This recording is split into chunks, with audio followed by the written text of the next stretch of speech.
I pretended NASA was there. It's the stupidest story. I literally went 5, 4, 3, 2, 1. I counted out loud, and then I stood up. Wow. Now mine. Here. Wow. It's a really stupid story. It's a powerful story. So one night, Chris had gone to bed. I'd been struggling. We still had all the same problems. We still had a lien on the house, still facing bankruptcy, still fighting like crazy. I was still unemployed. They still hadn't figured out like the solution yet for the business. And I was about to turn off the TV, and there on the TV, there was this rocket launching, and I thought, oh my gosh, that is it. I am gonna launch myself out of bed like a rocket ship, like NASA, right here, had launched me out of that bed. And I'm gonna move so fast that I don't think. I'm gonna beat my brain. Now, here's a really interesting point.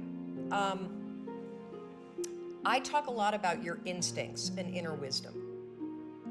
And we can get into this a little bit later, but a lot of us talk about the fact that you have a gut feeling. But what all this research that I've done for the book and all the speaking that I do, what I've discovered that's fascinating is actually when you set goals, when you have an intention on something that you want to change about your life, your brain helps you. What it does is it opens up a checklist, and then your brain goes to work trying to remind you of that intention that you set. And it's really important to develop the skill, and I say that word purposefully, the skill of knowing how to hear that inner wisdom and that intention kicking in and leaning into it quickly. So for me, my brain saying, that's it, right there, move as fast as a rocket, Mel. I wanted to change my life. And I think most people that are miserable or that are really like dying to be great and dying to have more, we want to change. We want to live a better life. We want to create more for our families. We want to be happier. The desire is there. Again, it's about how do you go from knowledge to action. So the first thing in this story that's important is realizing that the answer was in me. And my mind was telling me, pay attention. It could have also been the bourbon. I had a couple of Manhattans that night. Anyway, the next morning, the alarm goes off, and I pretended NASA was there. It's the stupidest story. I literally went 5, 4, 3, 2, 1. I counted out loud, and then I stood up.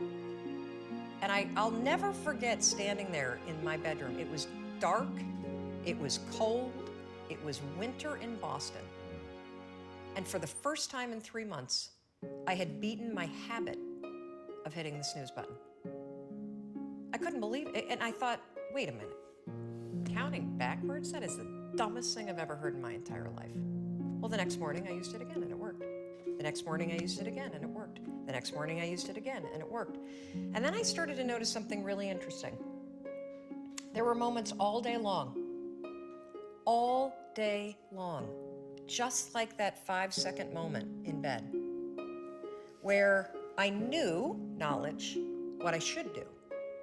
And if I didn't move within 5 seconds, my brain would step in and talk me out of it.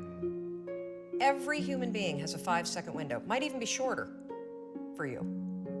You have about a 5-second window in which you can move from idea to action before your brain kicks into full gear and sabotages any change in behavior. Because remember, your brain is wired to stop you from doing things that are uncomfortable or uncertain or scary. It's your job to learn how to move from those ideas that could change everything into acting on them in the smallest moment.